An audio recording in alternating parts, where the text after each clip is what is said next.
Okay, first things first, I am sorry. Time is of the essence, and I basically had to get 2 uploads done today to fit all of the videos for the month. We are going to go slightly out of order, and the 2 games we're covering today, I'm not going to go too in-depth on, despite the fact that I really wanted to for Rainbow Curse. But quicker videos like this can also be fun in their own right. But for now, let's dive right into Kirby and the Rainbow Curse, and I won't actually bother you with the standard YouTube stuff today of liking, commenting, subscribing, except for that, but we're gonna get right into everything. Real quick, plot synopsis. Kirby learns how to roll downhill before the entirety of Dreamland is frozen in black and white. A new friend, Aline, shows up to help as Bandana D drives away the villains. Together, the 3 of them venture forward to save the day.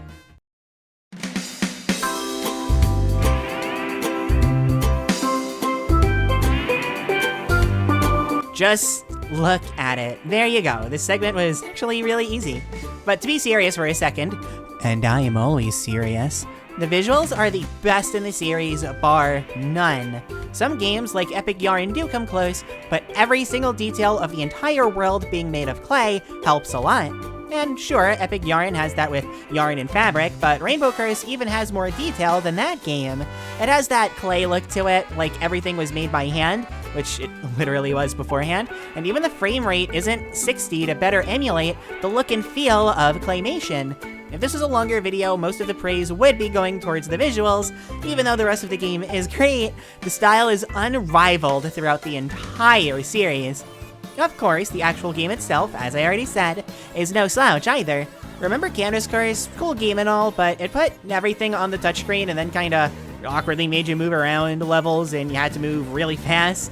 Rainbow Curse trims the fat, vastly steps up the exploration and levels.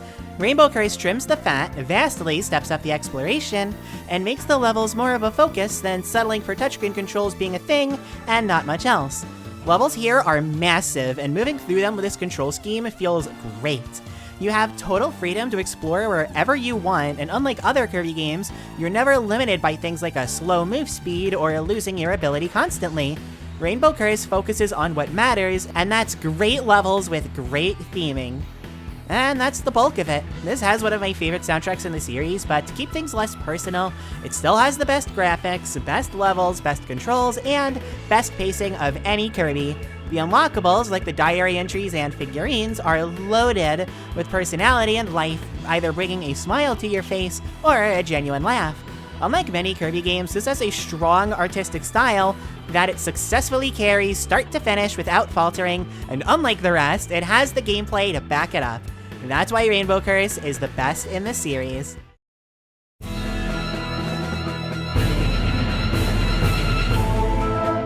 I hate being the one to bring up this argument since I really personally couldn't care less about frame rate, but this being a 30 FPS game while the game prior, in fact most games prior, Treble Deluxe, runs at a consistent silky smooth 60 on much worse hardware.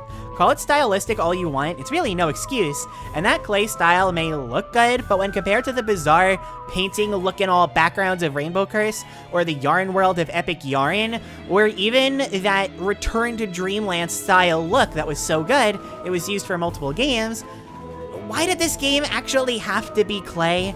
If it was a full-on Canvas Curse 2 and it didn't look like clay, nothing about the game would change, just the look. The gameplay part of the game doesn't fare any better. You could say Canvas Curse was fast-paced, but that's a good thing. Games like this thrive off of faster pacing and fun gameplay. With the levels made bigger, the movement slower, and I can't believe I'm saying this, but the frame rate feeling choppier all add up to the game not feeling quite right.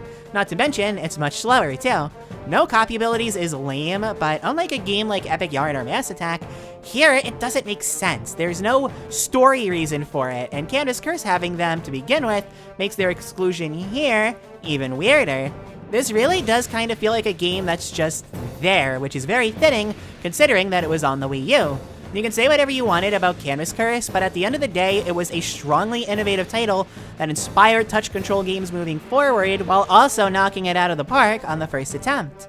Rainbow Curse just, again, feels like it's there. It doesn't really do anything all that great, while having a few things like the graphical style not making sense, the gameplay being slow, bumping into enemies when you run into them, making things feel choppy, the frame rate making things feel choppy. It just all adds up to an experience that, despite very promising graphics, doesn't really amount to much of anything, which is why Rainbow Curse is the worst in the series.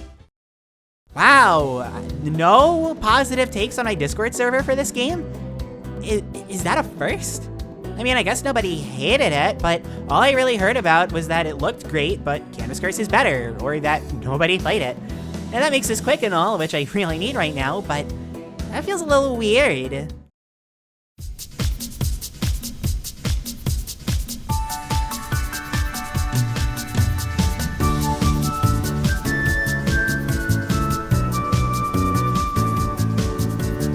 Rainbow Curse is very middle of the pack for me.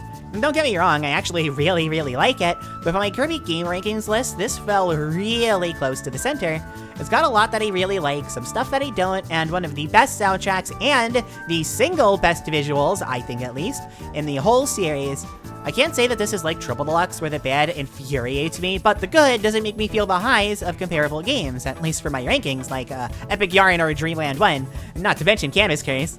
Still, I genuinely do really like it, and unlike the next game, I really wouldn't have minded having more time to talk about this one. Maybe in a future video someday? But that future video isn't now. Extra Epic Yarn is now. Let's do this. Why is Kirby's Extra Epic Yarn the best? Simply put, Portable Epic Yarn, which was already the best game, but now it's got more content. It's got all of the same great music, gameplay, theming, and bosses that you remember, but now with a harder difficulty that actually has a health bar, more minigames, and most importantly, copy abilities. These make going through the levels even more of a blast. You can still play on the normal version, which is like the Wii version, if you want to. The visuals could be considered a step down, but not only does everything still manage to look like yarn and fabric, despite the step down in hardware, but the added goodies like the copy ability hats and more things to put in Kirby's pad potentially even give it a minor edge. It's not like you're playing your Wii game in HD as it is or anything. All of those reasons are why Extra Epic Yarn is the best in the series. Why is Kirby's Extra Epic Yarn the worst? It totally misses the point of the original by adding things like Devilish Mode, copy abilities, and being on hardware that can't handle the yarn fabric look. What's the point of Epic Yarn if you can't fully appreciate the gorgeous visuals? Besides, Epic Yarn was insanely easy to begin with unless you were going for 100%, and the Devilish Mode is not hard.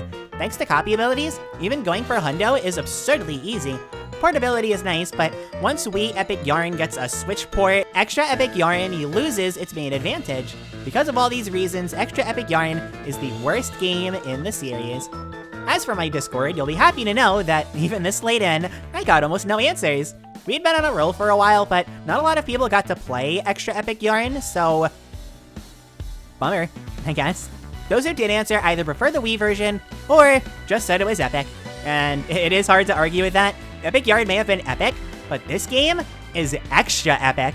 As for my own thoughts, it's not my least favorite game that I covered for the month, but it's pretty close. I definitely think the game gets a bit too much flack, but if you ask me how much I like it, it's barely better than Dreamland 2, and it's not for the new things that it introduced. Epic Yarn is just such a beautiful game that even downgraded, I can't bring myself to dislike it. I'd much rather play the Wii version, but the convenience here is nice. The new minigames are fun. I legitimately like the addition of a health bar. Abilities may not fit, but at least they're dumb fun. And I actually did make it to one anime convention where this game's Street Pass functionality actually mattered. Score 1 for Kirby's pad. At the end of the day, it may be one of my least favorites, but it's still Epic Yarn, so really, how bad can it be?